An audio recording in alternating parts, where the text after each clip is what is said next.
வணக்கம். சற்று முன் கிடைக்கப்பெற்ற மிக முக்கியமான செய்தி ஒன்று வெளியாகி உள்ளது.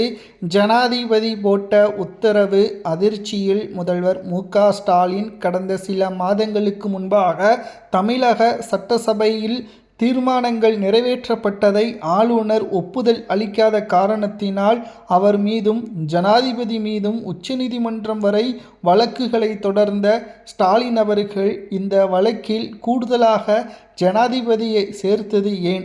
இதுவரைக்கும் சுதந்திரமடைந்த இந்த நாள் வரைக்கும் யாருமே ஜனாதிபதியின் மீது வழக்கு தொடர்ந்தது கிடையாது சட்டசபை விவகாரத்தில். ஆனால் முதல் முறையாக ஸ்டாலின் அவர்கள் தொடர்ந்துள்ளார். சரியான ஆதாரங்களும் ஆவணங்களும் இல்லாத காரணத்தினால் இந்திய குடிமகன் மீது முதல் குடிமகன் மீது தற்பொழுது அவதூறை பரப்பக்கூடிய வகையில் ஸ்டாலின் அவர்கள் நீதிமன்றத்திற்கு ஜனாதிபதியின் பெயரை கொண்டு வந்துவிட்டார். மேலும் இதற்கான என்ன காரணம் என்பதை தெரிவிப்பதற்கு அவகாசமும் கொடுக்கப்பட்டது. இந்த நிலையில்தான் இந்த வழக்கு மீண்டும் இன்றைக்கு விசாரணைக்கு வந்துள்ளது. இதில் அடுக்கடுக்கான பல கேள்விகளை ஜனாதிபதியின் தரப்பு வழக்கறிஞர் உச்சநீதிமன்றத்தில் முன்வைத்துள்ளார். சட்டசபைக்கும் ஆளுநருக்கும் இருக்கக்கூடிய ஒற்றுமை என்ன தெரியுமா? தீர்மானங்கள் நிறைவேற்றப்பட்டால் அது நேரடியாக ஆளுநருக்கு வழங்கப்படும். அதில் ஏதேனும் பிரச்சனைகளோ அல்லது தவறுகளோ இருந்தால் திருப்பி அனுப்பப்படும். அல்லது அவர் எப்போ அதை பார்க்கிறாரோ குறிப்பிட்ட கால அவகாசமும் அவருக்கு வழங்கப்பட்டுள்ளது. ஆனால் இந்த மூன்றிலும் ஆளுநருக்கு மட்டும்தான் தொடர்புள்ளது. அந்த ஒப்புதல் நேரடியாக ஜனாதிபதிக்கு அனுப்பப்பட்டால் அதை அனுமதிக்கவோ மறுக்கவோ முழு அதிகாரம் சுதந்திரம் ஜனாதிபதி அவர்களுக்கு இருக்கிறது.